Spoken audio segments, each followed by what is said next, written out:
When you visit Arizona, time is measured in moments, not minutes. Like the moment your work stress disappears as you kayak through the canyons. Or the moment you discover the life-changing effects of prickly pear chocolate. But nothing beats the moment you see the Grand Canyon for the very first time. Visit a new state of mind. Learn more at hereyouareaz.com.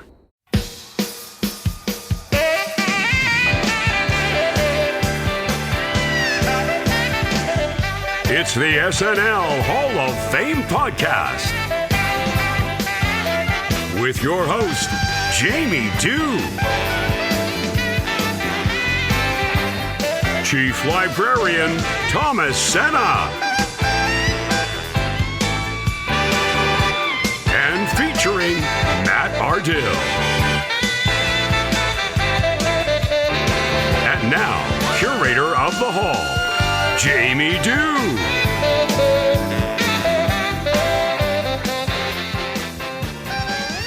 Thank you so much, Doug DeNance. It is great to be here on episode number 3 of season 3. That's right, we are 3 deep into season 3. So put on your 3 deep glasses and get ready to be regaled. But before you do that, and before you walk inside, please do me a favor and wipe your feet, because the SNL Hall of Fame is a neat and tidy kind of place. The SNL Hall of Fame podcast is a weekly affair. Each episode, we take a deep dive into the career of a former cast member, host, musical guest, or writer, and we add them to the ballot for your consideration. Once the nominees have been announced, we turn to you, the listener, to vote for the most deserving and help determine who will be enshrined for perpetuity in the hall. This week, we are in the cast member category, and we are talking all about an original not ready for primetime player, Jane Curtin. So this should be real great. I'm excited by our guest as well. We're talking to Andrew Dick. Love his podcast, and you should too. So check that out. It's That Week in SNL. So what do you say we get right into things this week and dive into our friend Matthew Ardill's Minutia Minute. This is a place where we set the table and learn a little bit about our nominee before we get into the deep dive. Matthew, I'm walking over to him now. Matt,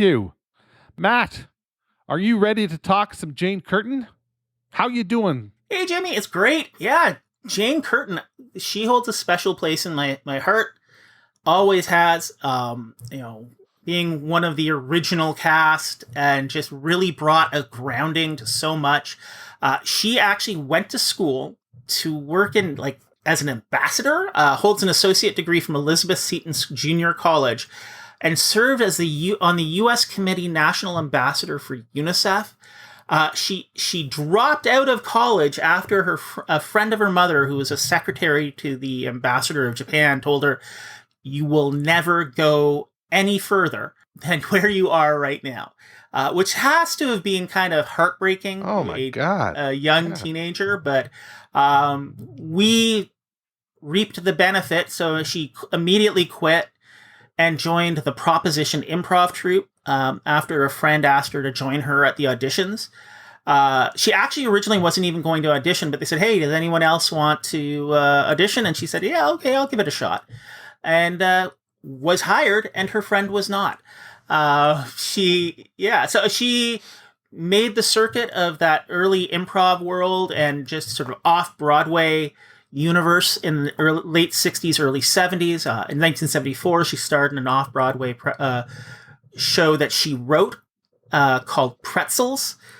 She wrote it with Fred Grundy. She has 61 acting credits and 6 soundtrack credits, oddly enough.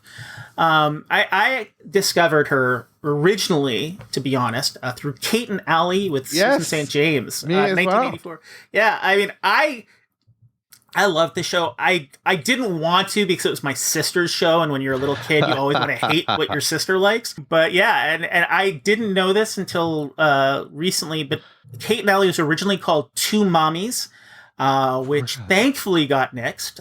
Yeah, if for no other reason than for that great repurposing on SNL. Do you remember that? With Billy Crystal and Martin Short, I think? And it was Kate and Ali. yes. Katharine Hepburn and Muhammad Ali. The comedic potential is much better. Also, Two Mummies is just, it feels too easy. You know, it's like. I would like to think that we were more liberated in 84, or like women were more liberated in 84. It'd be nice. I still remember enough of 1984, though, that, unfortunately. It's not the case. Yeah. Like her other big role being Dr. Mary Albright on Third Rock from the Sun. Of course. Which she said she was intimidated by Joseph Gordon-Levitt because he was so cool. He wasn't mean or anything. He wasn't a prima donna. He was just so cool. This comedy royalty was intimidated by him. Wow. Her first film was actually How to Beat the High Cost of Living. You know, she's also been in Coneheads and was nominated in the Oscar-nominated film Can You Ever Forgive Me? She's been on Broadway in Candida, Love Letters, Noises Off, and the revival of Our Town with Paul Newman. She cites her inspirations as Lucy, Eve Arden, and Betty White's sitcom Life with Elizabeth, which was a series of 15-minute shorts that was on TV. Now, one of the wildest things is she was kind of punk rock in her later years.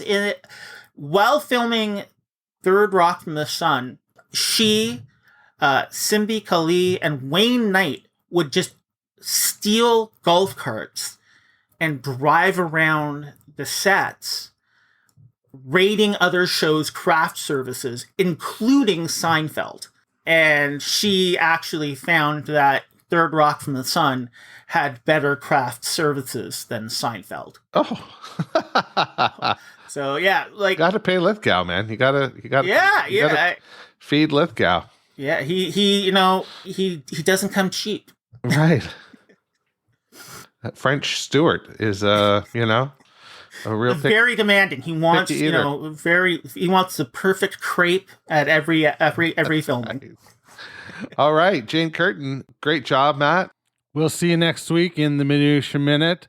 But for now, let's kick it to Thomas Senna, who is downstairs with Andrew Dick, getting ready to present to us.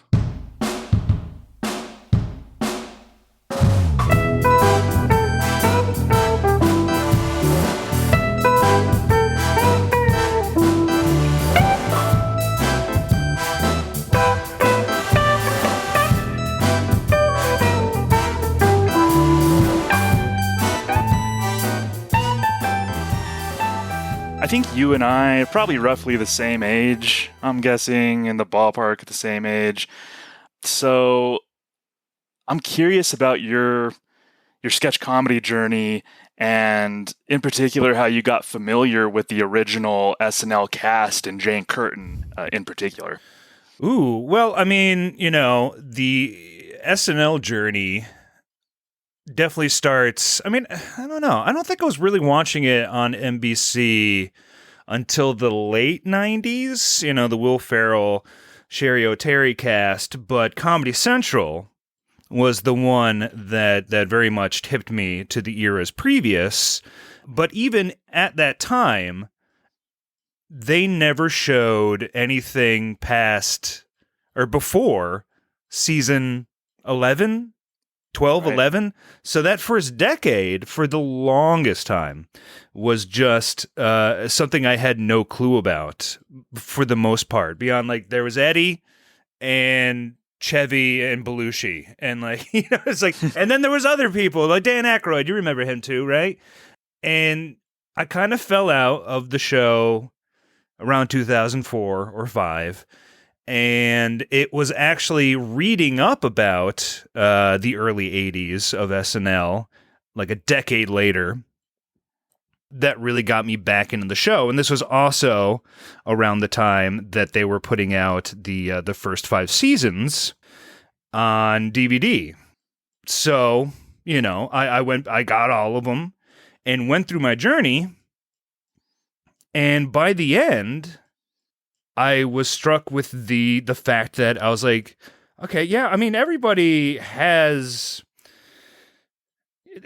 incredible in the cast. But Jane stuck out to me the most and was also the one that I had the least amount of knowledge of walking in, because on the best ofs, you'll see all these other characters and sketches from other people. And I mean, you'd even get, like Garrett had Chico Escuela, but Jane didn't really have big, heavy hitter characters in the way that you would think of an SNL alum. She was something completely different. Like, you can just do a best of Jane Curtin in the same way that you could with other people, because she might be the straight woman or another character within the scene, but rarely is she the lead, which is an interesting place to be for an SNL cast member. Right. Yeah, when I think about the original cast, I kind of think in many ways, they set the templates for kind of like certain roles in that ensemble. So we think about Dan Aykroyd, he was maybe the original glue guy. Gilda Radner played a lot of hammy and goofy characters. John Belushi was the physical presence. Chevy was also, physical comedian. But where did Jane fit into that sort of stew that Lorne Michaels put together in 1975? Well, I was trying to think of what the word would be to describe Jane earlier in the day, and really what I could come up with best is she was the backbone of the show, and it's an archetype that the show doesn't always have, and I feel only a few have that presence, like Tim Kazurinsky or maybe Chris Parnell in his better years. These people that don't always, are the focus, are the lead, are the big stars, but they are placed into, throughout the entire night, and they are just doing transcendent work the entire time. And really, like, Jane doesn't come from a sketch comedy background. Trying to figure out, Jane's origins are kind of tricky, because, I mean, she was born in Massachusetts, went to school and then kind of dropped out and joined a comedy group called The Proposition. And I don't know anything about The Proposition. I don't know if they're improv or whatever.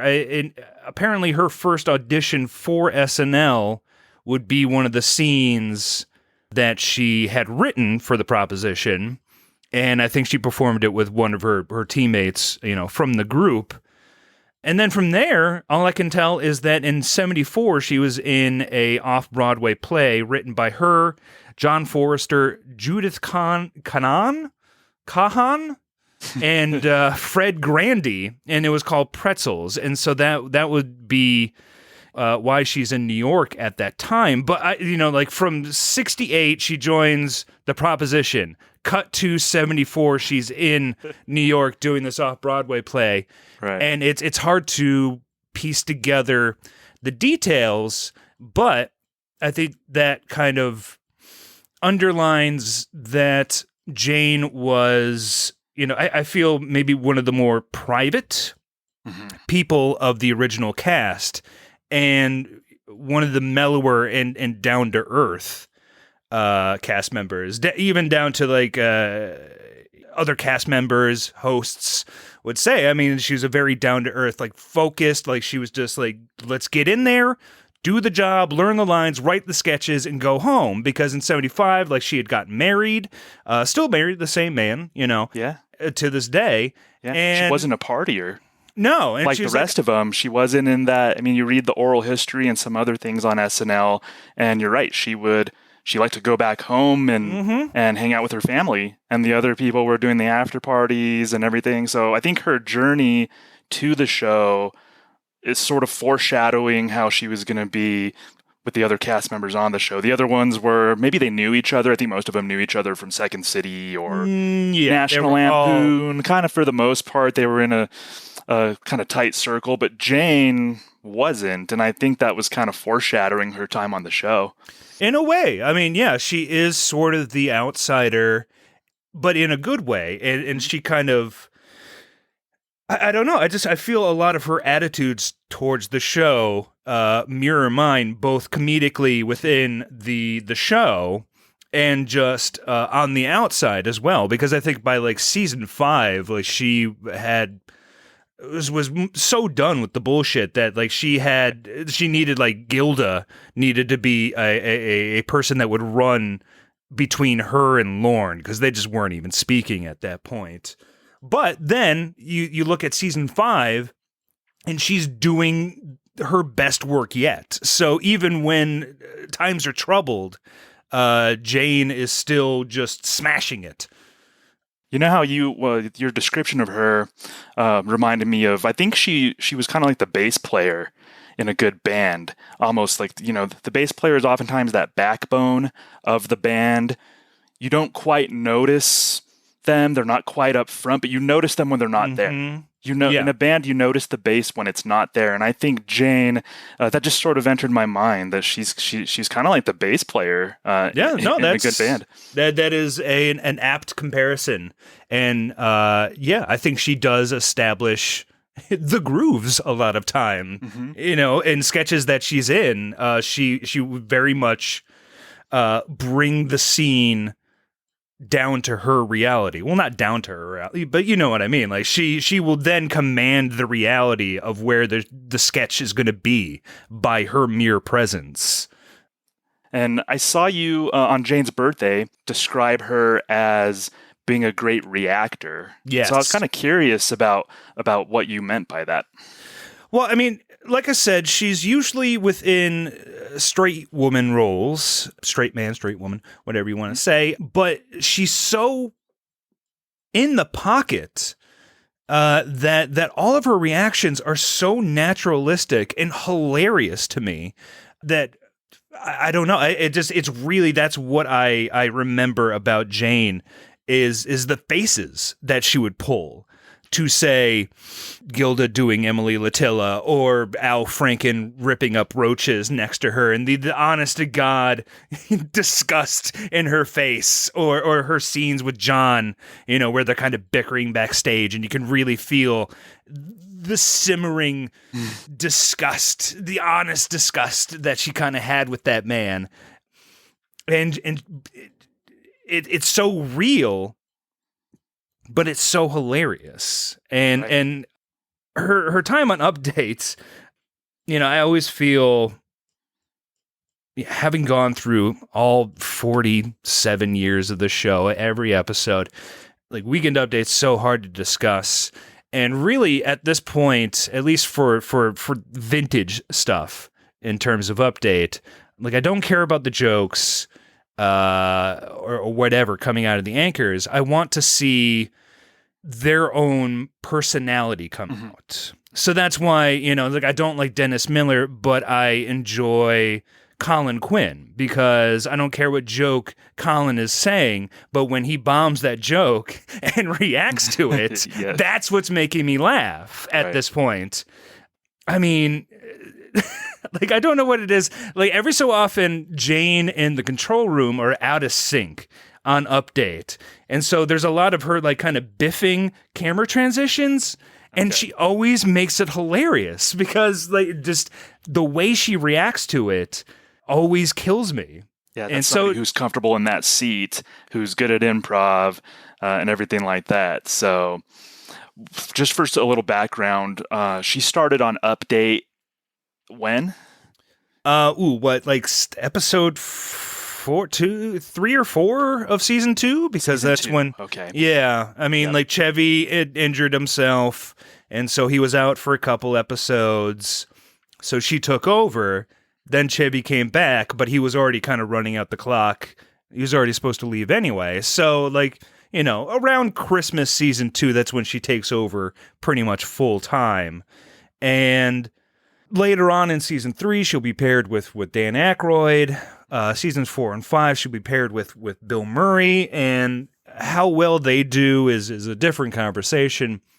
But I felt like Jane never needed a co-anchor. I agree. That's one of my notes, is I preferred her by herself. Yes. Or when she was paired with Dan or Bill, I preferred the Jane portions of Weekend Update around that time. I completely agree. She didn't need a cohort on Weekend Update. No. And I feel like that's something a lot of people agree on at this point. Like, I don't know how people felt back in the day. Certainly, like, it seemed like in season 2 they were. I mean, Chevy had left. Update was his big thing. I'm sure audiences, as they always are with SNL, cannot handle change. And so that dissatisfaction, apparently, from the audience is what leads to, I feel like, her earliest sort of infamous breakout moment of Update is where she flashes the camera in frustration. I've been getting letters about News Update lately with phrases like going downhill, not what it used to be, and just plain boring. Mostly the letters are about how Update isn't as good as when that sexy Chevy Chase did it. The network says the ratings are slipping and they're putting a lot of pressure on Lorne to try somebody new. Like that new kid, Murray, or whatever his name is. You see, I just assumed that it was responsible journalism you wanted, not sex. I gave you more credit than that. But I was wrong. What can I say besides, try these on for size, Connie Chung. If it's raw thrills you want, it's raw thrills you'll get. Which, that's always played in clip shows and stuff. But that then leads to an even funnier Update in, I believe, the next episode, where she's playing coy the entire time. And now, Weekend Update with Jane Curtin. Hi, I'm Jane Curtin. Remember the last time I did Update from this desk? Not tonight, I have a headache. And, there's all these little beats and smiles to the camera, and like she'll change camera and just take a beat and go, hello. And it's like, I don't know, like I really loved what they did with her on Update. And I never needed somebody else. Like later on, they would add a running story of her being obsessed with Walter Cronkite, which I think is one of the few times that a Weekend Update running joke actually leads to like a pre-tape based on it. So that's a little SNL history lesson there. So there is an example though of when she shined with somebody else on Update. It was those point counterpoint segments that they would do. She did them with both Dan and Bill Murray.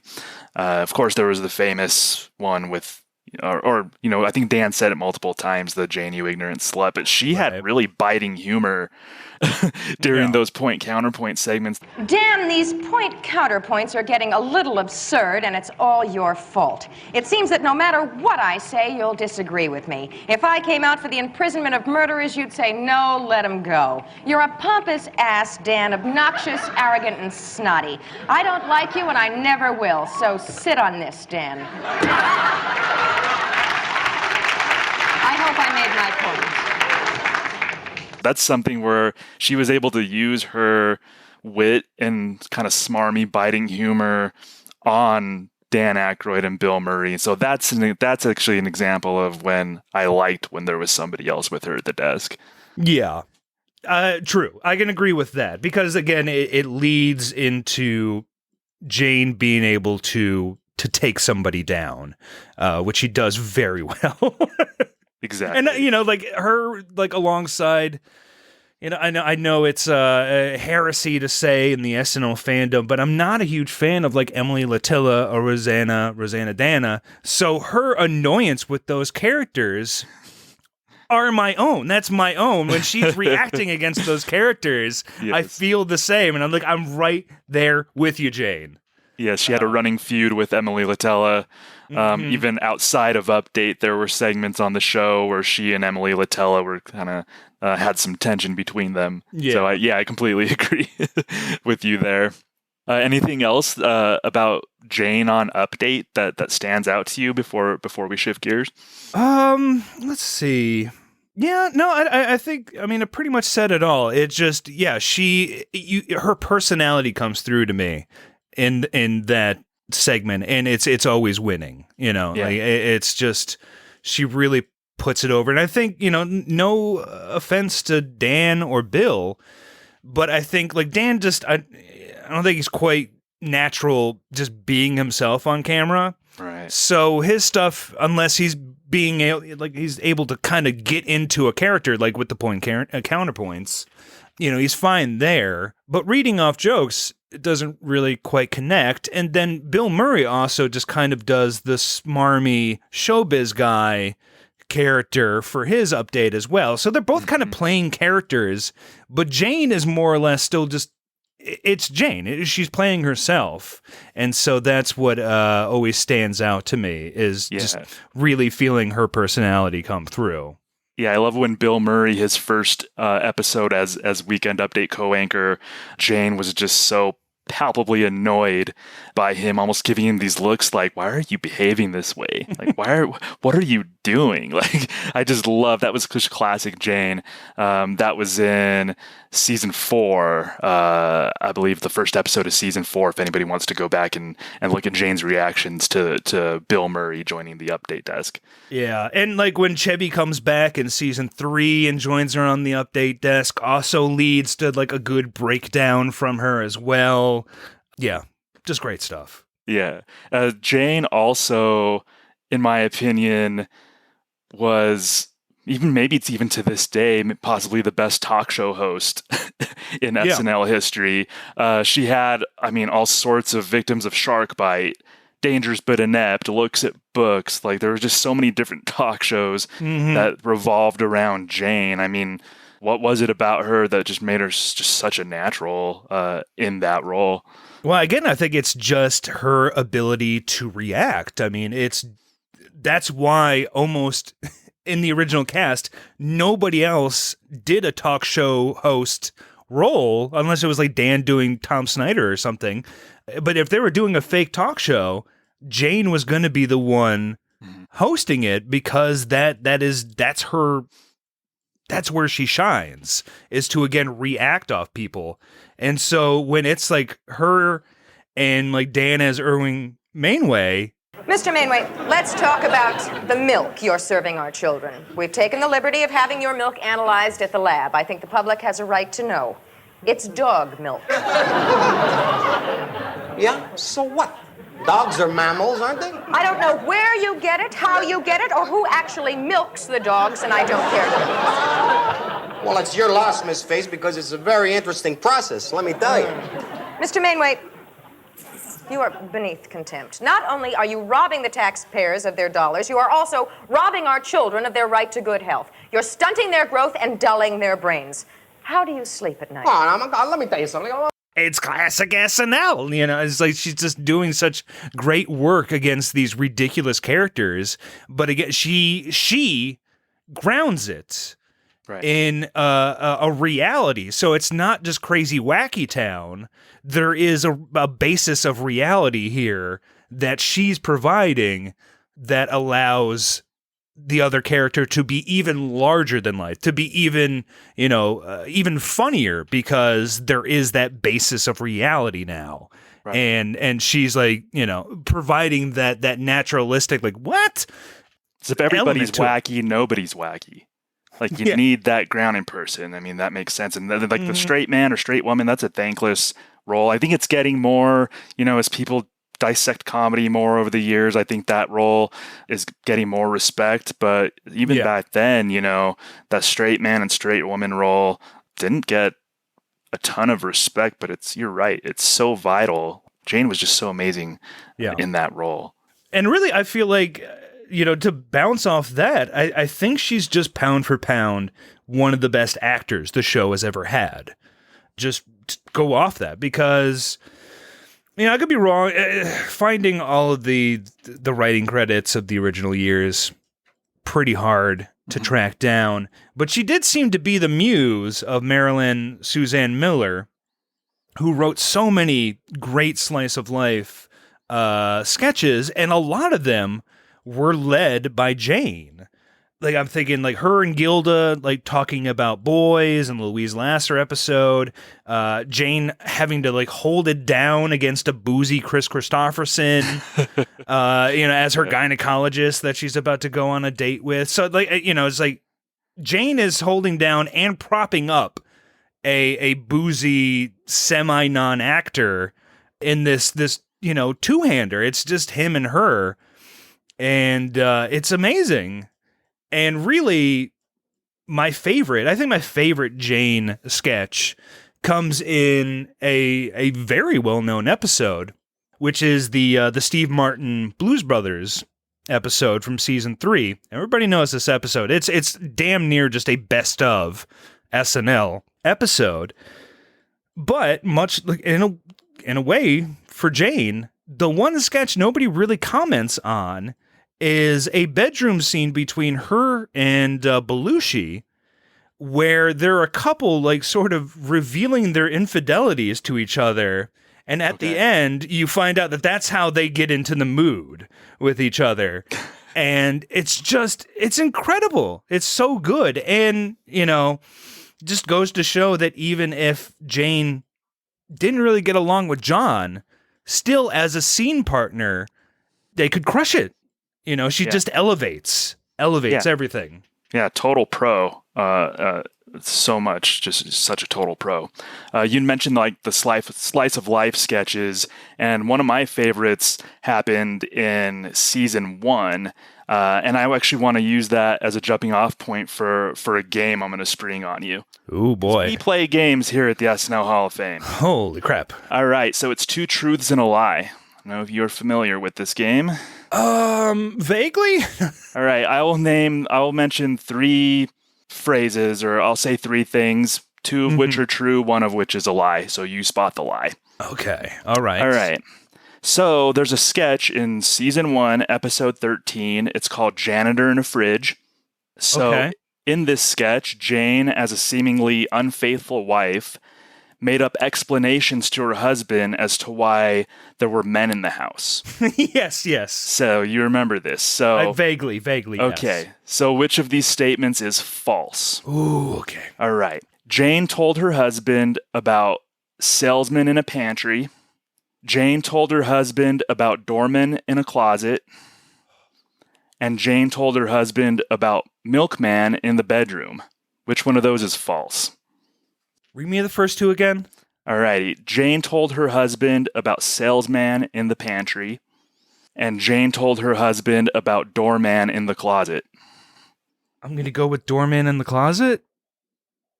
No. Damn it! I know, you're so competitive, I knew. Jane did not tell her husband about salesman in the pantry. So the premise of that sketch was obviously the husband comes home and there's men at the house, and so she's scrambling to kind of make up reasons why they're there. She's like basically having an orgy. Basically, because there's also mailman and the maid. And then Lorraine Newman knocks on the door because she's new lady in the house next door. Yeah. So that was just a great early example, again, in season 1 of that slice of life. And Jane was just so great in that sketch. That was a Jane-led sketch. Yeah. One of the early ones that really popped out to me. Say, honey, I really could have sworn I heard a man's voice in here when I came in. Oh, why, that's impossible. I'm here all by my lonesome. Well, I guess I must have imagined it. I think I'll have me a cold beer. Boy, what a day. Well, what's this? How you doing? Why, silly, that's new janitor in the fridge. Well, what's that? New janitor in the fridge makes your refrigerator self-cleaning, keeps shelves and drawers gleaming and odor-free, kills household germs, shines all fridge surfaces with no rubbing, no scrubbing, no rinsing, no wiping. Food stays fresher longer, and so do I. Yeah, and it's her kind of working, on the back foot the entire time as well. Like, she's having to cover up for all this. So, Excellent sketch. And Yeah, I'm a fraud for not remembering every detail of it. Damn it. Gosh, I'm so disappointed. Ugh. There was also a few episodes after that. One of my favorites from the early years, The Household at Hints, where she plays a dominatrix. The dominatrix? Yes. Yep. She plays the dominatrix who comes to help Gilda be a better house cleaner, I guess. And that was just Jane, playing off the fact that she was the straight-laced kind of straight woman on the show, and then it's sort of the juxtaposition. Here she is as the dominatrix. I just love when she would flip the script that way. Yeah, and I would have loved to see, because that's still season 1, so the beats, the personalities of the cast hadn't really fully come out yet. It would have really been interesting to see Household Hints happen in season 4 or 5 and how it would have been perceived. I think it might have been even bigger for her because her sort of straight-laced personality would have been very established in people's minds at that point. So Jane playing a dominatrix would have been whoa, this is crazy. Yeah, that's a really good point. I think timing is everything. I mean, she still pulled it off.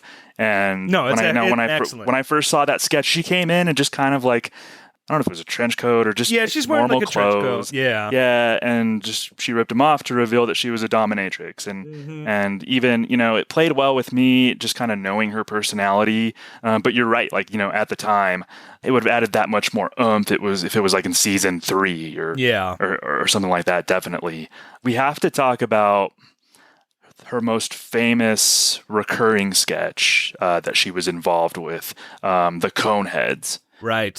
So do you have anything for us as far as her involvement in the Coneheads?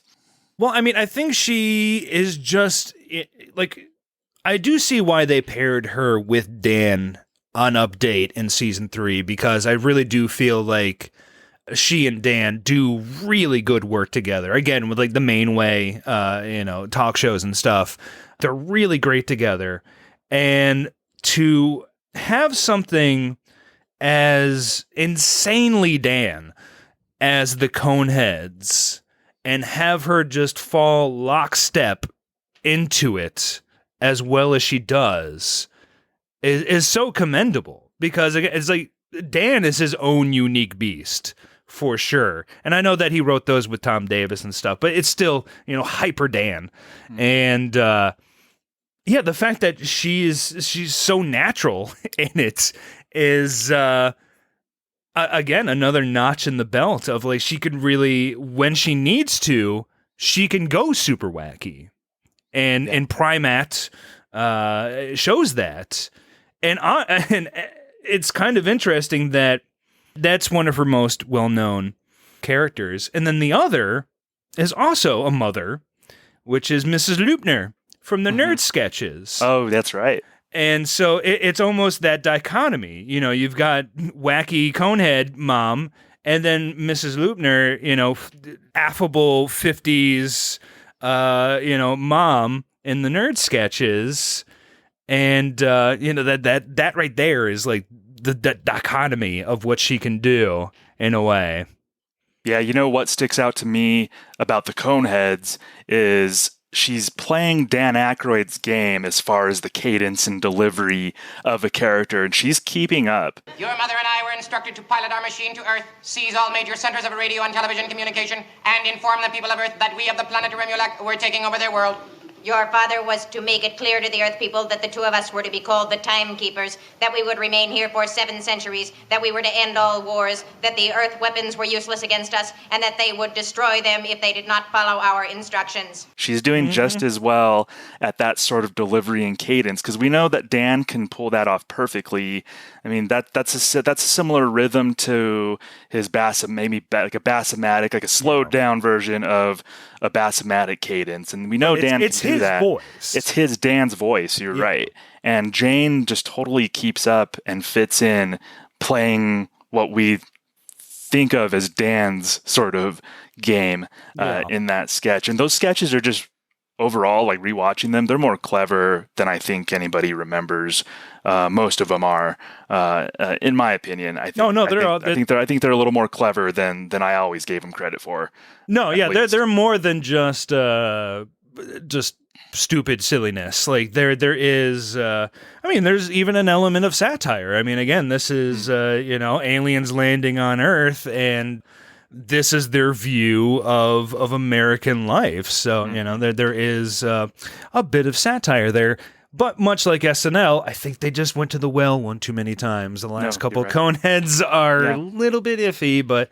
Yeah, they did 11 Coneheads in the first 5 seasons, which I suppose, compared to some things, you'd mentioned Emily Latella. Yeah. I think Emily Latella was on like 30 times or something. Well, I think, she did Emily Latella 11 times in 11 episodes. In 11 episodes, yeah. So I think you're right about that. Are there any other sketches or characters from Jane that listeners kind of should go back and rewatch?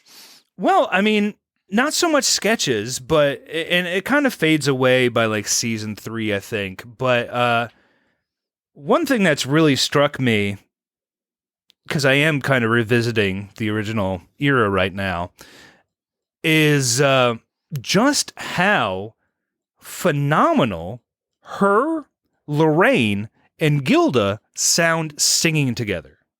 Ooh. They are incredible together. And their harmonies are top notch. So like the Chevy's girls. Chevy, I love when you roll down each Saturday night on my TV. Oh, but Chevy, every time you take that ball, I wish that you were falling for me. Or the Frosty the Snowman segment from the first Christmas episode. The Young Caucasians from the Ray Charles episode.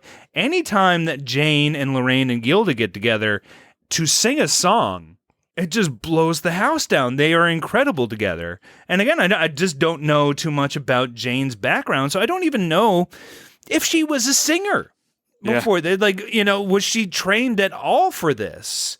But somehow the alchemy worked, that those 3 voices together are just incredible. And I will say this much. This will be my final note for Jane, and I kind of alluded to it earlier, is that season 5 of the show, where everything's kind of winding down for the original cast, everybody's gassed out, everybody's eyeing the door, Jane has her best season. In a way, she gets better every single season and really latches onto the opportunity to make season 5 her own. And I think anybody who has seen that season and kind of gone through it, it's a rough journey, but you will step back and go, well, Jane was just killing it all the time in that season. And I think that almost more than anything else, just how much of a powerhouse she was, and really down to earth, and not gassing herself out like everybody else, that she could come in when everybody is just dunzo, and she's like, I got new characters. Like she introduces some characters like 6 episodes from the end of the show. Like it's Vanessa Bayer, just like I got new characters to throw in here. I'm not done. And so that's just that shows just how lasting of a talent she is. Just like she knows how to pace herself, and so when the opportunity is presented to her, she snatches it. And for a rough season of SNL, she takes that one by the collar and takes it for all it's worth. And that's really a sign of her quality. Yeah, I think that's a great case for Jane Curtin's candidacy for the SNL Hall of Fame, and I'll editorialize here and say that I think she should be a first ballot Hall of Famer. We'll see what our listeners think, though. Ooh. So hopefully they latched onto what you were saying and they vote the wonderful. Don't let me down. Don't let Andrew down. Please don't let Andrew down. But that's the thing is, you really have to, that's the crazy thing about Jane, is that you really do need to be sort of in it. You need to have seen these seasons to really understand it. Again, you're not seeing these best of clips. You just need to see her in an episode killing it as an extra character in this sketch or this sketch. And now she's on Update. And now she's doing great work over here.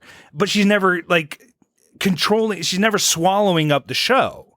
She's just constantly fantastic everywhere and elevating. So again, that's why I feel like she's the backbone. Like she always provides. You can just sprinkle her in anywhere, and then she's going to give you everything. So yes, indeed. So Andrew Dick, thank you so much for joining me today. Yes, it was a blast. I love talking about Jane. Oh, and one more last thing. Hey, okay, one last thing. Sure. Because I do stream. I have been streaming these episodes on Twitch, and you know what? Everybody talks about it's like.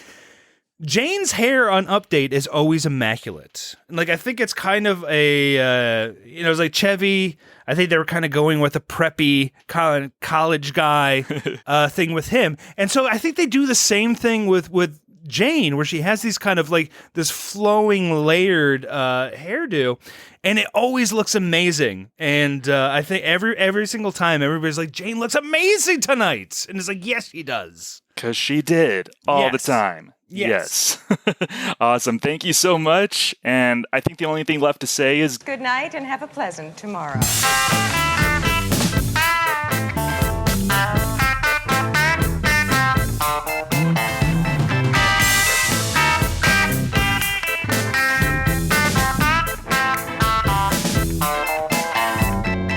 All right. Thank you so much, Andrew Dick and Thomas Senna. What a great conversation about the underrated. I'm going to say she's underrated. I'm going to say that a lot of people just think of her as this Update anchor who was the mom in the room and disregard a lot of the stuff that Andrew went through. Built a very strong case for Jane Curtin. So there's that. Now let's get right into the sketch that we always do at the end of every episode. The sketch that solidifies the nomination. In this sketch, Jane plays a wife who is hosting an orgy at her house. When her husband gets home, the participants have to hide, and the husbands find each person hiding, and Jane comes up with reasons why they're there. This is a great sketch to exemplify what Jane is and does for the show beyond Update or a talk show host. So let's get right to it. This is Jane Curtin in The Orgy House. That's not the spot. Just a little bit higher. There? Oh, that feels great. Good. Oh, honey. Oh, the door. The door. Oh. Hi, honey. Oh, hi, honey. You're home early. What a surprise. What are you doing the housework for? It's Trixie's day off, remember? Well, I thought Thursday was Trixie's day off. No. Yeah, say, honey, I really could have sworn I heard a man's voice in here when I came in. Oh, why, that's impossible. I'm here all by my lonesome. Well, I guess I must have imagined it. I think I'll have me a cold beer. Boy, what a day. Well, what's this? How you doing? Why, silly, that's new janitor in the fridge. Well, what's that? New janitor in the fridge makes your refrigerator self-cleaning, keeps shelves and drawers gleaming and odor-free, kills household germs, shines all fridge surfaces with no rubbing, no scrubbing, no rinsing, no wiping. Food stays fresher longer, and so do I. Hey, honey, that's great. Well, I guess that explains the whatever there is to explain. Anyway, here, take that, will you, honey? Okay, sweetheart. Oh, boy. Hey, what's this? What is this?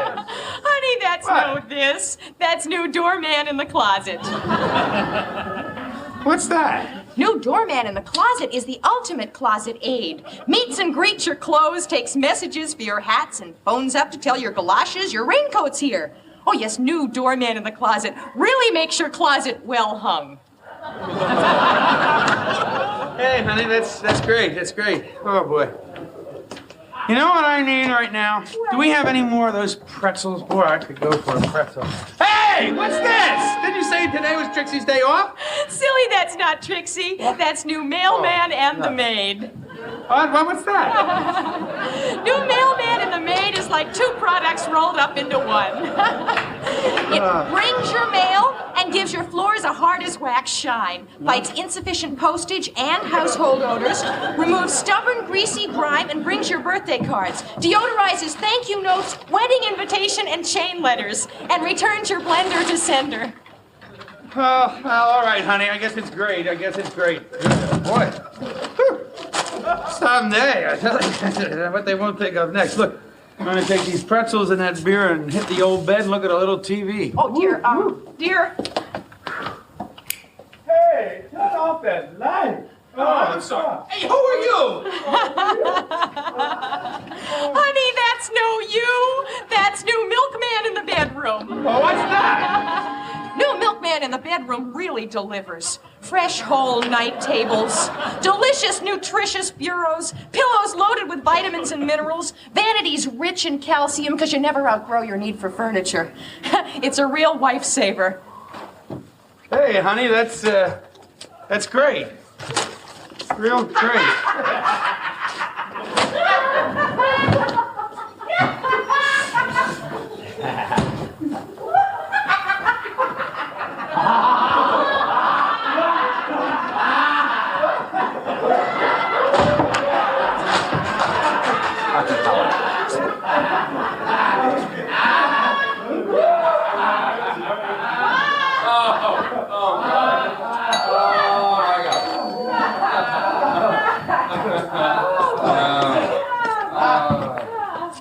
Hey! What's this? It's new lady in the house next door. Has life got you down lately? Well, new lady in the house next door can help get you up again. It's fast and it's easy.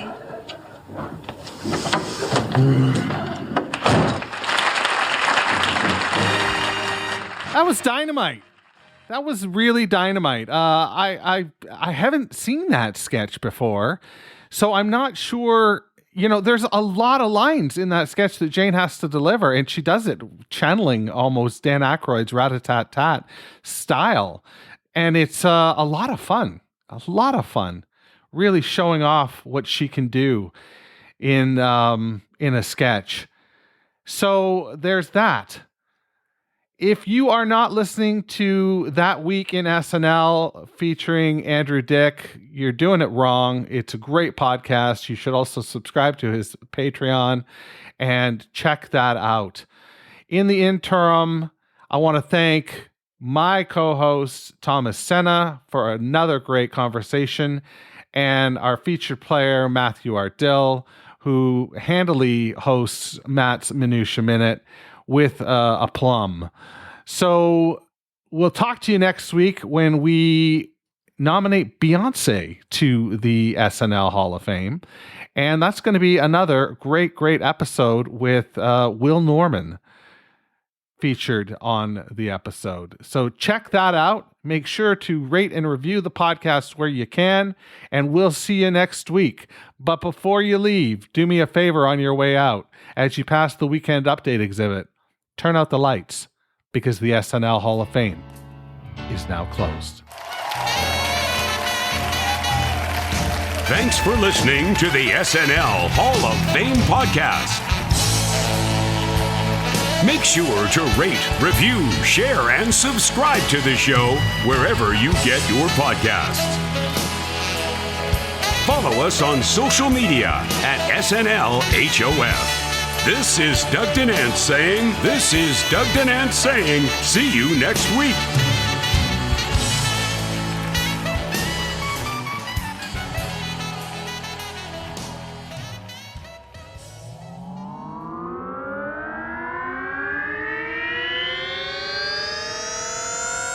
To podcasts and such.